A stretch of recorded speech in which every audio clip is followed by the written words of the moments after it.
said, let's welcome Julio. Give him a hand. And get it. I'm gonna go in. I cannot go in the back, so I'm gonna feel the chair somewhere. Please start. Good afternoon, everybody. Thank you for taking time out of your day to being here with me. I want to have a discussion about. I want to have a discussion about the stories we tell. And having a discussion means that I want to have a tete-a-tete with everybody and a back and forth. So I implore everybody to raise your hand throughout. Ask questions, comment on anything you might see, and if you want to comment on anything, just feel free to do so. And the stories we tell discusses the overarching themes throughout time and the things that we might leave out of these stories. The people that are often forgotten in these overarching stories, whether it be through American history or Mexican history. And it specifically, I want to focus on the Yaqui people, which are an indigenous tribe of Sonora, or northern Mexico. And I want to ask everybody to analyze this map and perhaps comment on what you think it might mean or where it's depicting even. It's Yeah. the Americas traced by Spanish explorers? Exactly. So this map was made in 1540 and it's known as the Age of Discovery, but that in and of itself is quite ambiguous, a Eurocentric way of looking at it. But what this map is overarchingly discussing is a cultural influence on the Americas. When you look at it, the lands are barren. It's only covered by nature. When you look in Brazil, or what's supposed to be Brazil, it's dominated by the Canibali, or the cannibals, lacking civilization. Here, it's a ship. This ship is named Victoria, or Victoriana, and it's the ship that was sailed by Magellan in his circumnavigation of the world, and it's Eurocentric. Here is Zipangri, or what Marco Polo called Japan before, and the 7,448 islands. But all this to say that this map is discussing the cultural influence on the Americas, their importance rather than the importance of the people that are residing there. The flag of Spain in Hispaniola, that's what I want everyone to think about. The cultural influences that is going to be had on the Yaqui, the people that I'm going to be discussing today. And this theme is going to come up a lot throughout the presentation, so just have it on the back of your mind and mostly think about that. So overall, I want to discuss the Yaqui, who they are primarily, the influence of the Iberian Peninsula, which consists of Portugal and Spain, and the resistance that the Yaqui people had against these European powers, and ultimately their punishment and survival, and at the end, their story of acculturation and amalgamation. Anyone have any questions yet? Okay. So, the Yaqui. The Yaqui reside here specifically along the Yaqui River in northern Mexico. And there is dots here, but those refer to future settlements. So primarily focus on this. This is where their origins lie, northern Mexico. And they refer to themselves as a Yoemi, but I will use the terms interchangeably, Yaqui and Yoemi. This is what a photo might depict their lives, so that we have an image of them, so we understand that they are humans as well, and not just a group of people that you can discuss in a page or pamphlet. So some major overlying things here is that they are primarily surrounding the water basin, the Yaqui River basin, and that's what their life revolves around. And they're Cajita speaking. That is their language. Their language is Yuto Aztecan. And a lot of the languages in Mexico in general are they are constantly influencing one another, but they're not as similar as a lot of people assume. The Mayans don't speak the same language as the Aztecs. It's very different. So I wanted to make a point that they are Cajita speaking. And they are known, as the Spaniards call them, rancheria peoples, meaning there's a lot of different hamlets throughout, and they're not completely unified because they're a hunter-gatherer society. And they're made up of 80 scattered hamlets, about. It's always changing depending on the historian's perspective that you're reading, but it's about 80 scattered hamlets that are not completely unified and have different stories within each hamlet. And their diets subsist of rabbits, peccary, badgers, raccoons, iguanas, and most importantly, deer. The deer is incredibly important. It is their entire system of subsistence. And it's so important that it needs to be venerated within their entire culture. And the point that their religion is one of animalism. And animalism refers to the veneration of animals in your biosphere. And it might be confused with animism, which refers to the animating of certain objects, such as the tree that has a spirit, or the flowers that have spirit. And they do have stories in which corn is a gift, but it's not the same as animalism in which deer has a spirit. So I just want to make that distinction.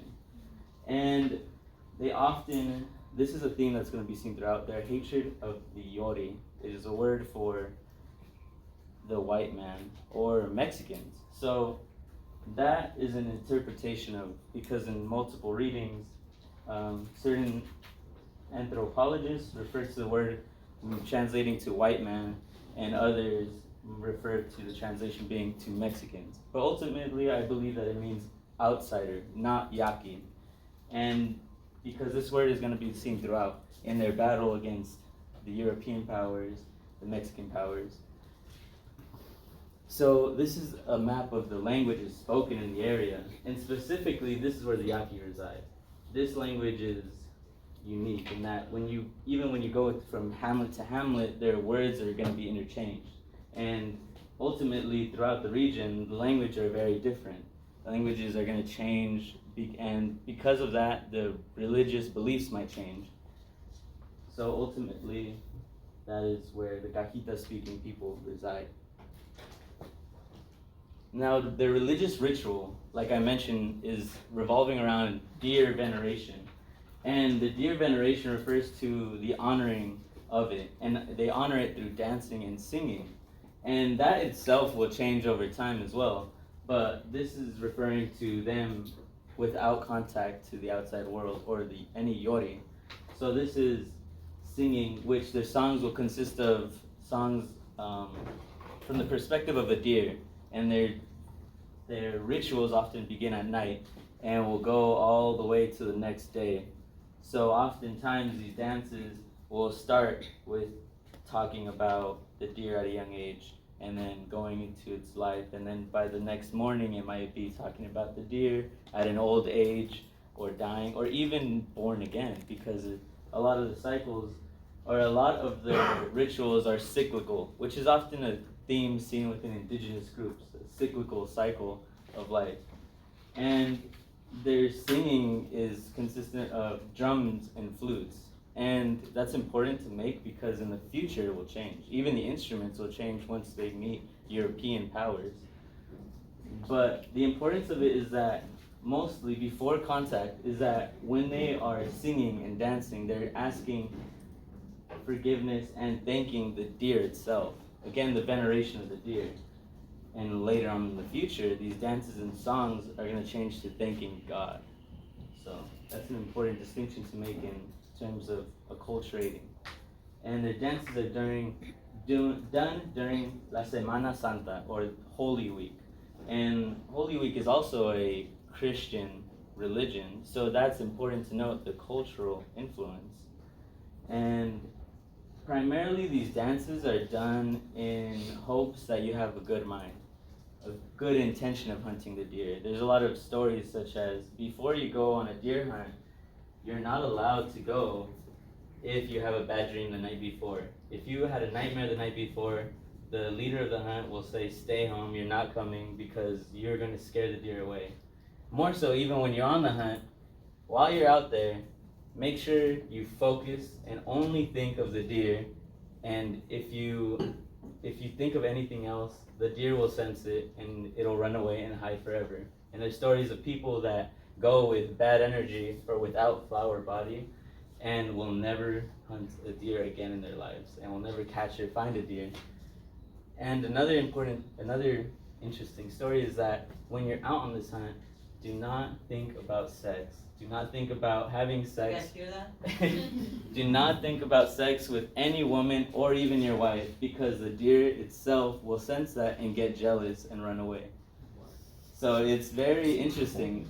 Their society, their religious philosophy surrounds the deer and its importance because their society thrives off of it. It's their primary source of food. And ultimately, in the future, these Christian beliefs will change the mentality. It will shift it. And I'll discuss that in the future. But this is their dances. And you see that they have a deer head. And ultimately, it's because their dances are told from the perspective of the deer. What it does, how it views the yaqui that are hunting it.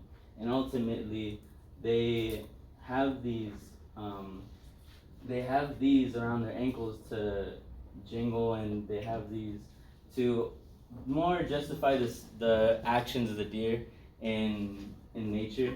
And a lot of their dances revolve around the actions of the deer, as mentioned previously. And these are deer singers actually today in Sonora.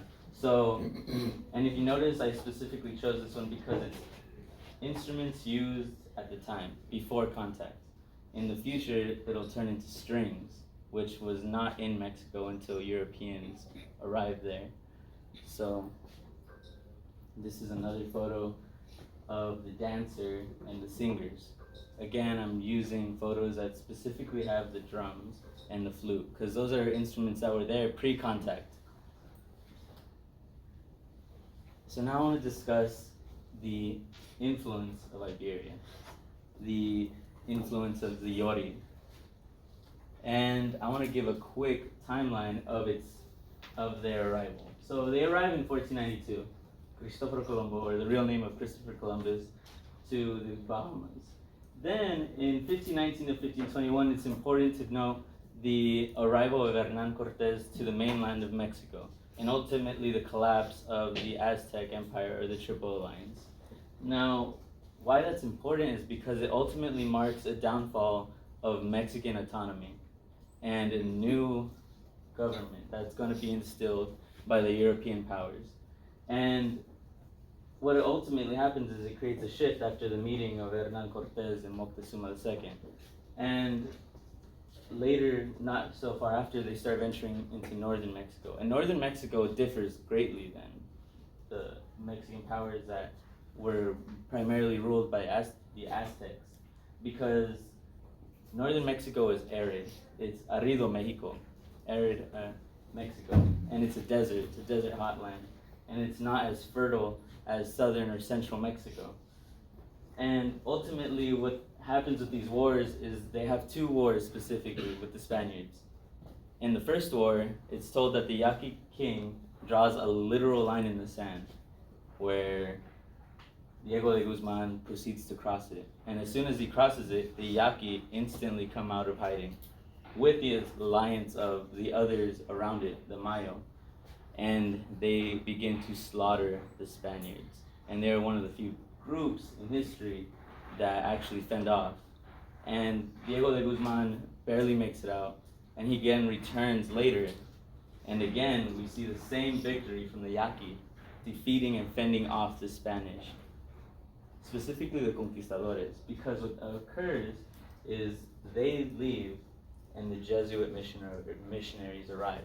And the reason why that's important is because they're peaceful. They're different from the Franciscan missionaries that you will see in the future that are much more cruel and that will try to change their religious perspectives through torture or through physical abuse. The way that the Jesuit missionaries ultimately try to teach their religion is through a form of concentration, lecture, and teaching them through example. And their examples were through agriculture. If we teach these people to come together in agricultural-based missions, then perhaps we could teach them our ways subtly. And it works. The Yaqui allow the Jesuit missionary to stay, Now, there's two reasons why the Yaqui might have allowed them to stay, and one is because they respected the fighting ability of the Spanish, and two is because they felt as though, and these are theories debated within the historical and anthropological community, is that the second reason might be that they felt allowing these peaceful people to stay was a better outcome than starting another war and perhaps saving the loss of lots of Yaqui lives. But those are the two interpretations of the Yaqui allowing the Jesuits to stay. And what happens is that those 80 hamlets then turn into 8 large unified missions. So it's a shift from 80 to 8 centralized missions. And that's incredibly important because we're going to see the mindsets of the Yaqui turning to more of a unionized one. Instead of being separated and having different language shifts and different cultural beliefs, they're going to become more unified. And this shift to hunter-gatherer to agriculturalism is incredibly important as well, because it's going to create more of a self-reliance. Ultimately, they get sent out by King Carlos III in 1767. So there was a long time that the Jesuit missionaries were there. And the impact of the Jesuit missions is ultimately, while they were there in that long period of time, is that they emphasized the teaching through discipline, agricultural focus as discussed previously, and the protection of the Yaqui. Now, as they were there were attempts by the conquistadores to try to come and force them to change their lifestyles. But ultimately, they were protected. They were under the wing of the Jesuit missionaries. And they were allowed to remain autonomous, sort of autonomously. But the reason why it was a quasi-autonomous relationship is because ultimately they wanted to have a grip on their economic produce. What the Yaqui produced, the Jesuit missionaries would sell for money, and they wanted to have a grip on them. But the conquistadores started bringing miners to northern Mexico. And there was a conflict between who do we have these indigenous people work for, the miners or the Jesuit missionaries. We want them to work in the mines and we want them to farm for us. And there's a battle between the two. And the Yaqui played it incredibly smart. They said, we'll work for both, so none of you own us. I could go to the mine on weekends and leave, make my money there, come back home, farm, and make my money there. So none of them have ultimate control of the Yaqui. It creates an autonomous mindset, meaning they rule and govern themselves. They are not under the whim of the Jesuit missions who, no, you have to stay on the farm, or the miners that say you have to stay in the mines.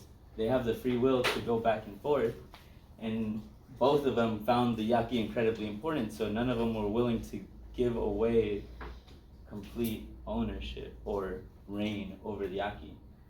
Ultimately, the Yaqui were playing both sides and making money from both.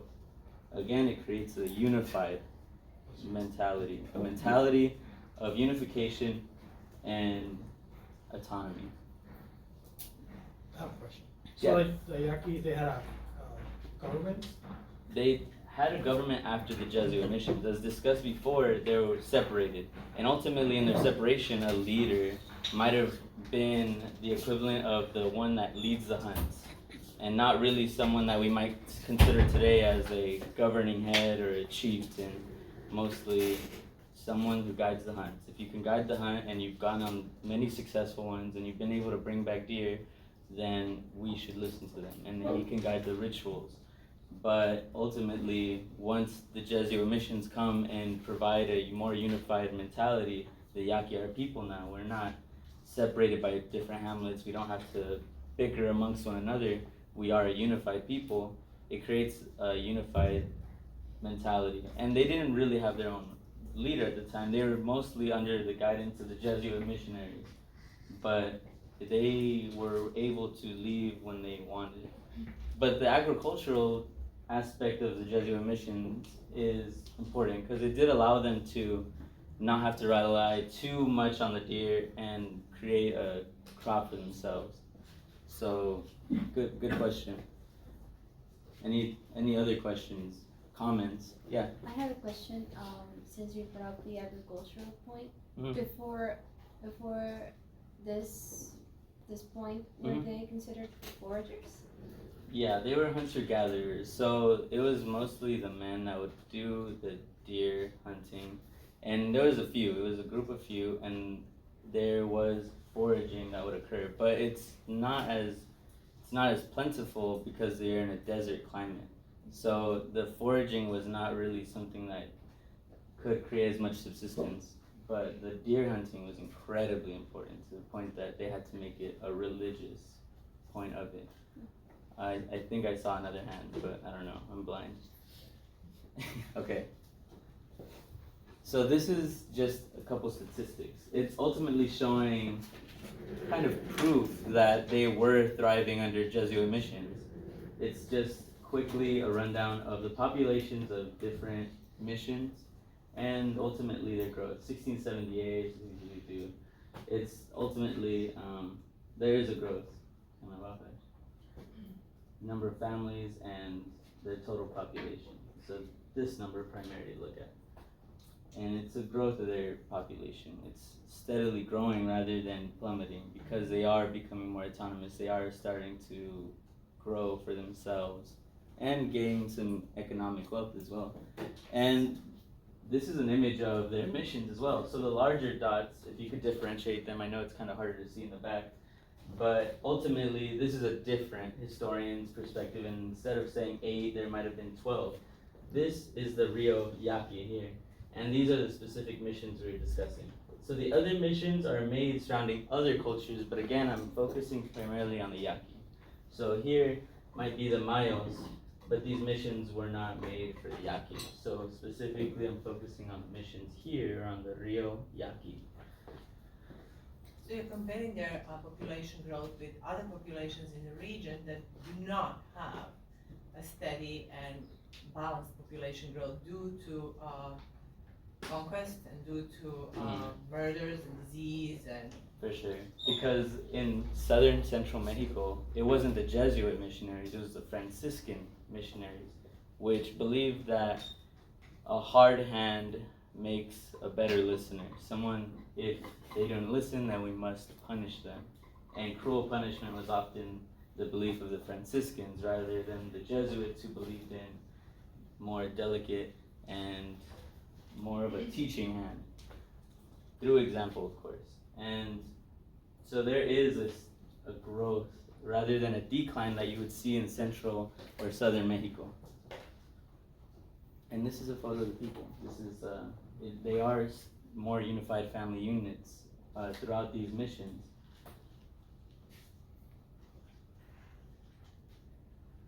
I want to talk about the resistance now, and their resistance to these powers, because now the Jesuits are gone. They were forced out due to the Bourbon reforms, which is basically saying that the Spanish king shifted its leaders to one that was from Austria to one that is now France, owned by France. So ultimately, when they expelled the Jesuits, there is going to be a power vacuum, and ultimately they had to fight off many people. But now we're going to turn into the 20th century, the 1900s.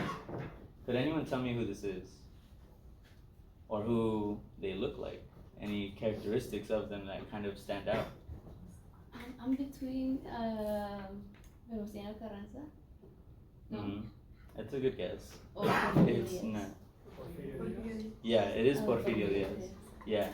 So Porfirio Diaz is a president of Mexico from 1874 to 1911. And ultimately, all in all, he stays president for around 29 to 30 years. The statistics are going to be different, but a lot of people don't take into account that he left for 4 years in the middle. But ultimately, he stayed for a long time. And around the time that he was president, the Yaqui were still there. They still had this identity of autonomous ruling yourself. And the Mexican president, he's known as someone that modernized the country. And modernization is can be interpreted in different ways. But ultimately, he had a question in what do we do with the 50% of Mexico that is indigenous, that cannot speak Spanish? The Yaqui only learned Spanish slightly through the Jesuit missionaries. And even then, the blending of the language still was not Spanish, it was a blending of the two. So they could not speak Spanish, and they did not want to contribute to society or the modern society. They didn't want to take part of politics. They didn't want to work on the railroads or reduce themselves to working in the terrible conditions of the mines. They wanted to remain autonomous in Sonora. And he had this indigenous problem. What do we do with them? And ultimately, he and his regime at the top decided that the only thing we can do is exterminate them. That is the only thing we can do with them. If they don't want to contribute to society, then they should no longer be a part of it. This overwhelming population of people that don't want to be educated, as though I could go out there and do what they do, obviously is one that is Eurocentric. It is said that Porfirio Diaz, when he would meet with dignitaries from Europe, would actually powder his face white. Would anyone be able to tell me why you think he might want to powder his face white when meeting with European powers at the time? And this was around the culmination of World War I. This is when the European powers are at their peak of going into Africa and imperializing their resources. And he felt as though he was on the cusp of modernization just as they were. And around the world, if you're familiar, there is a lot of other examples of indigenous problems occurring. And this is just one of the stories under the Mexican government. And ultimately, the people in Sonora did not want to be a part of the society or modernize, as Porfirio Diaz would refer to them as Mexicanos malos, or bad Mexicans, people that do not contribute to our society. And ultimately, through this extermination, the Yaqui had to fight, and they had to take up arms. And this is an image taken during World War I. And if you're familiar with the weaponry, this is not what people were fighting with during World War I. Porfirio Diaz brought modern warfare to them. He brought Gatling guns. He brought chemical warfare where he would throw mustard gas into their encampments. He would have aerial bombardments and trench warfare among these people that ultimately were ill-equipped to fight a modern battle.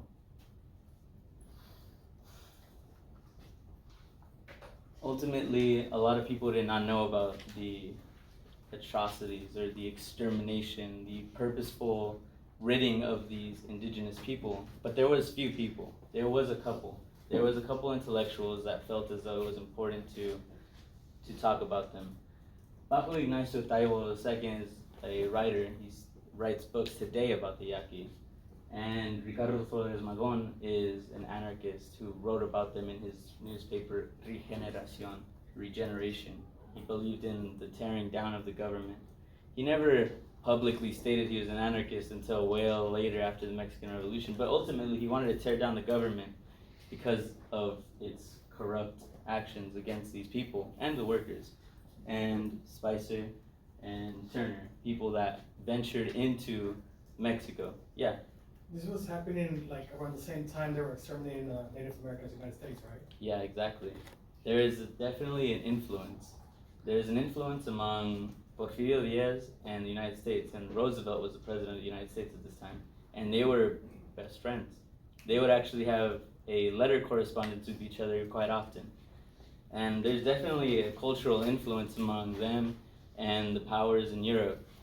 And actually, a man by the name of Adolf Schicklgruber, which will later change it to Adolf Hitler, was looking at the actions done in the Americas. And he honestly took a lot of examples from them. Now, we don't know the encampments in America as concentration camps, but ultimately, they work kind of like them. They are ultimately sent to places where they're sent to die, and it might be not as quick as it might have been or culminated to in the World War II, but there is an influence. And that's ultimately the idea that we need to get here, is that there's a cultural influence from the European powers into the Americas. Ultimately, in 1909, the government under Porfirio Diaz makes a peace treaty with the Yaqui leaders, but ultimately it was a lie. It was ultimately to get them off of put their guard down. And that has been done in the Americas as well, actually. It's been done many times, false peace treaties that are not respected. And ultimately what it leads to is them having to fight again. But what happens is a majority of the people fighting are the men, the Yaqui men. And in a lot of the photos where I show the family, it's mostly women and children because they stayed back. A majority of the Yaqui population isn't fighting, it's the few men that are willing to, are able to. But there's a lot of psychological warfare occurring as well. And that's what I want to talk about, the punishments. The things occurring because of their resistance, their constant resistance throughout time.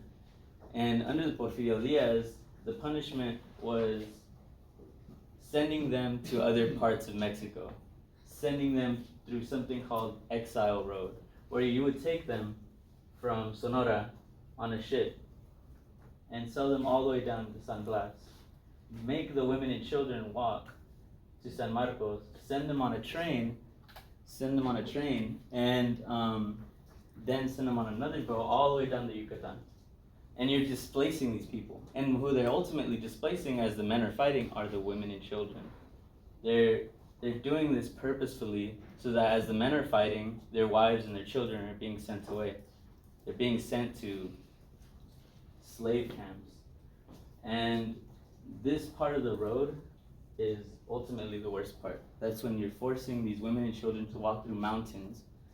And there's cruel things happening on Exile Road. It's women and children ultimately, I need to make that clear, is that it said that portion of the trail, that portion that might seem short, but I would never walk it, San Blas to San Marcos, where women are carrying their babies, it said that women with their babies will fall and never get up again when they're walking through this portion. And that's where a majority of people are dying.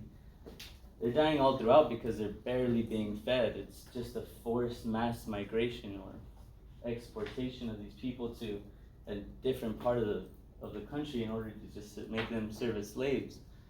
Now, it is slavery. As much as a lot of people say that it was abolished, it is a subtle form of slavery that is not being discussed. Only by the few people that I had mentioned in the previous slides. But you would be able to pay for their babies. They were forced to be impregnated by the Chinamen because, again, the men are fighting. The couple hundred of men that were fighting are not there with their wives. And the wives are being married to Chinese men that would impregnate them forcefully, and you would sell the baby into enslavement in Yucatan because the mothers aren't making it. But their babies will, so their babies can be slaves. As soon as they arrived to Yucatan, actually, they weren't there for very long. They died within the year. 2/3 of them would die within the year. And them refers to these mothers and children. Statistic here is that 15,000 of them were rounded up. And it's quite significant because the population of the Yaqui at the beginning of the Porfiriato or the Mexican regime is 30,000. So 15,000 becomes a lot more statistically significant when you realize that the majority of the population is only 30,000.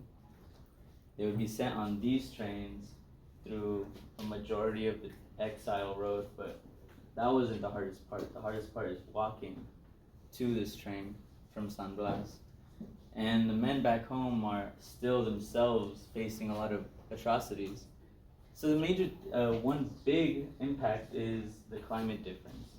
They're used to mild winters and hot summers. Hot summers is not incredibly cruel, and the reason why I say for them it's not is because they're a coastal community. They live on the coast, so the ocean breeze cools them down. It is a lot nicer where they come from, but where they get sent to, even the winters are warm.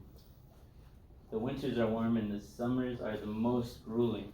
And that temperature change of muggy, hot summers with longer periods of sun because they're further away from the equator is going to create many more thunderstorms. The cold air and the hot winds are going to create more thunderstorms and hurricanes. And ultimately, because of their rapid death rate, once they reach Yucatan, there is not really much need to discuss their food. They rarely get fed. They get fed until their break is over, and that's it for the rest of the day. They wake up before the sun rises and they work until the slave masters are tired of whipping them, technically. This is a bullpen. This is a photo of the places that they were caged along Exile Road, and it mainly consists of women and children. There's no men being sent because they're fighting. This is the psychological warfare used on the Yaqui in order to exterminate them. It is an intentional extermination. Again, there's an influence here seen in Europe that we're going to see later. But ultimately, again, these are the things that we don't discuss. These are things that are happening in Mexico. Just one of the stories. Is there a name for this movement of the people? It's mostly just Exile Road. That entire route to Yucatan is just referred to as Exile Road.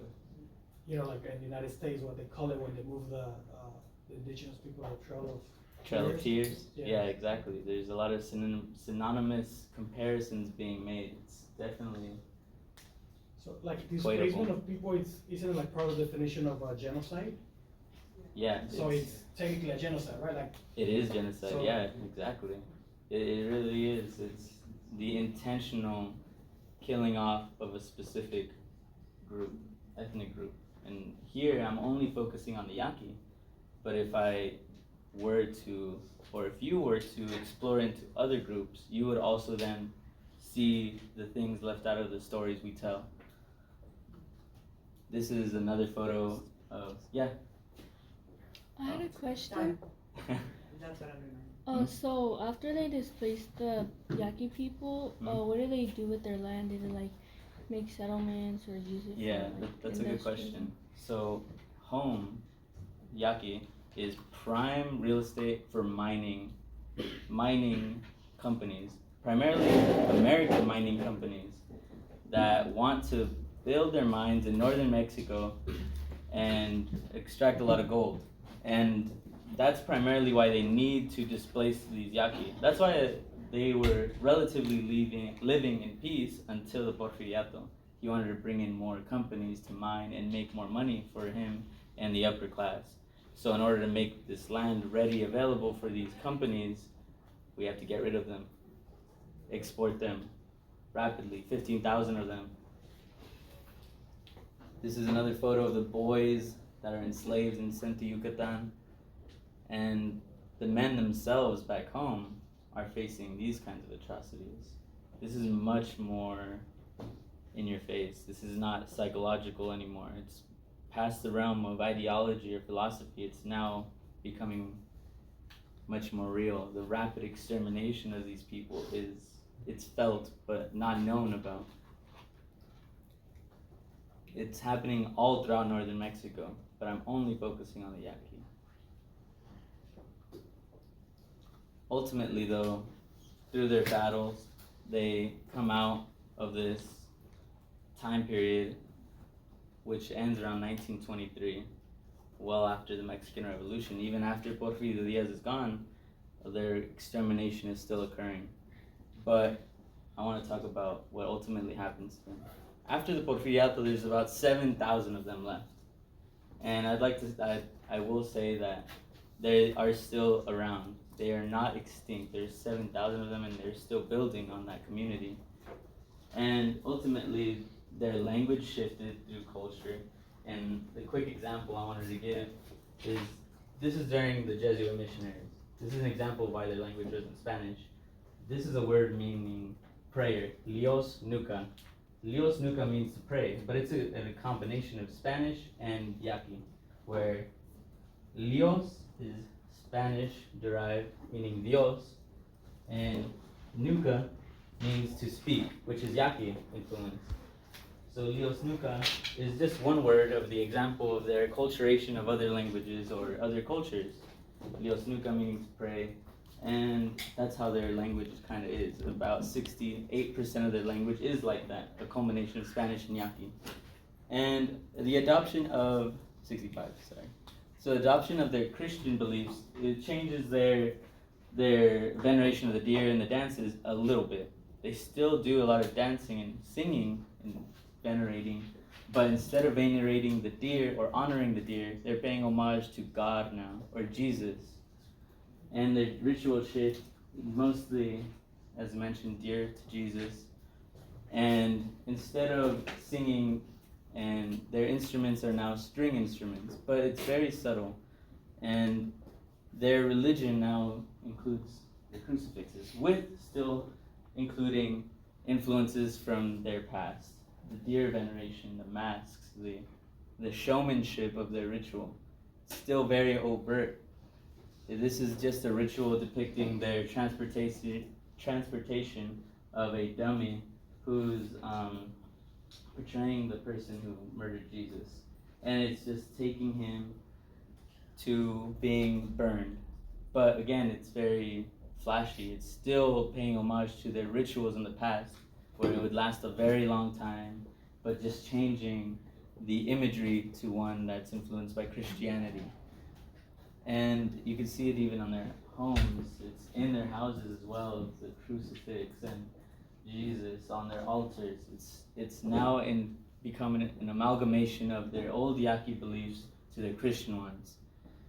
And this is a church in Arizona. A lot of them during this time that they're being exterminated and the genocide is occurring, a lot of them fled to Arizona to escape this. And to this day, there is Pascua Village, is one of the places that they reside in. So they are still around. And this is that story discussing primarily the Yaqui and that change of their culture throughout time and their extermination, which they still live happy to this day, actually. Thankfully to that resistance to these external powers. And that is the aspect of the stories we tell that I wanted to focus on. Thank you.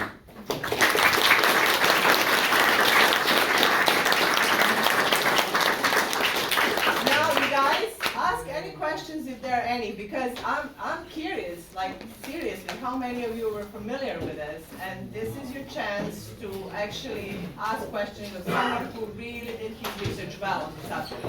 I have a. There is a question. Yes. You mentioned they now were Okay, acclimated to Christianity. Yeah. But I know that in Mexico it's mostly Catholic. Do you know why it's Christian instead of Catholic? Well, Catholic is a sect of Christianity, ultimately. Right. Thank you. but I understand. It's just that, like mentioned before, the missionaries there were soft-handed, and the beliefs of following or praising Jesus fell in line with the praising of the deer. So again, it's a culture of amalgamating and combining, more so than the forceful changing. And that's why you also see the combination of languages, because these Jesuit missionaries had to kind of translate the prayers into something that they might know. But yeah, that's ultimately why it's Christian rather than Catholic. Yeah. Do you know any statistics on how many people in Sonora or anywhere else for that matter are still considered Yaqui today? Yaqui, much like, it's kind of a word that you could kind of consider like the word Mexican. Mexican doesn't ultimately mean you have to be from there, but it's an inheritance of culture. So if you grow up in a house that's Mexican, you can say you're Mexican. That's kind of the case of Yaqui. If you feel as though you've inherited a culture that is one resembling Yaqui, or you have that DNA that is Yaqui, then you can say you're Yaqui. So, but the thing is that amalgamation and their movements to Yucatan and to Arizona kind of makes it harder to track it. But I'm not certain of the statistics today. Okay, it's kind of like the mestizaje. Yeah, exactly. Mestizaje, the blending, exactly. Any other questions? Yeah. Yeah. So you mentioned that once they were displaced and the women and the babies were sent down exile road, I think, that the land was like used for mines and for the establishment of companies that were investing into it. I know during the Porfiriato, like it was, like the economy grew a lot, through a lot of like transnational relationships. Do you know like if that was a thing in the investment of like the mines, like other countries that were investing into that? Yeah, there was European, there were French and British mines as well, but specifically Porfirio Diaz had a relationship with Roosevelt that allowed the Americans first access. Primarily the Guggenheim family and the Rockefeller family, they primarily had first dibs. And the reason why northern Mexico is like the place to take land is because that's where the railroads are all connecting. The railroads were the veins of commerce, if you will, so that it provided them first access. But there were other international, like across the ocean, there was still countries that were coming to Mexico, but not as many as America.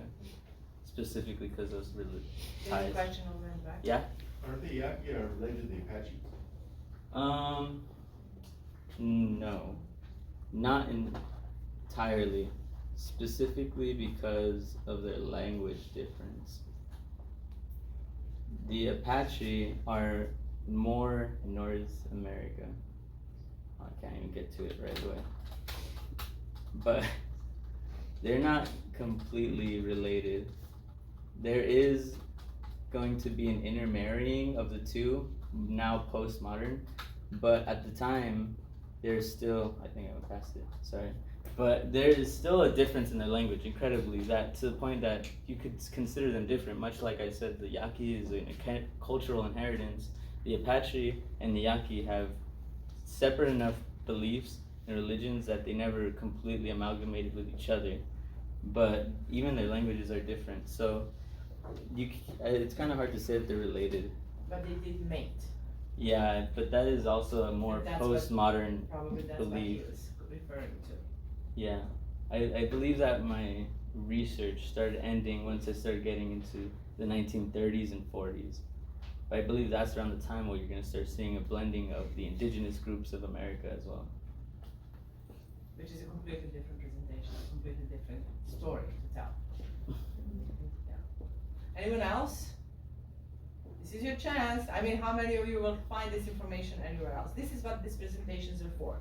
When a presenter presents the stuff and finds information, this is your source of that. And you know, being in an academic institution, there are curiosities that you want to explore, and this is the chance for it. And it's one of yours. It's a peer. It's not. Yeah. So what are because in the beginning the title was the stories we tell. Mm. So what is like, I guess, the Mexican perspective, like in textbooks of the events that happened? Or do they actually like acknowledge the genocide that they committed? It was a part of Mexican history that did not want to be touched on for a long time. In fact, the Mexican textbooks, even into the 1930s and 40s, didn't even want to mention Emiliano Zapata, Pancho Villa, and those revolutionary leaders. So the Yaqui were even much less important to them, and even much more swept under the rug. So the Yaqui were definitely a story that's still not inherent to the story, but there will be, sort of like in our American textbooks, you will hear about Comanche, Apache, the certain groups that stand out more because of their resistance.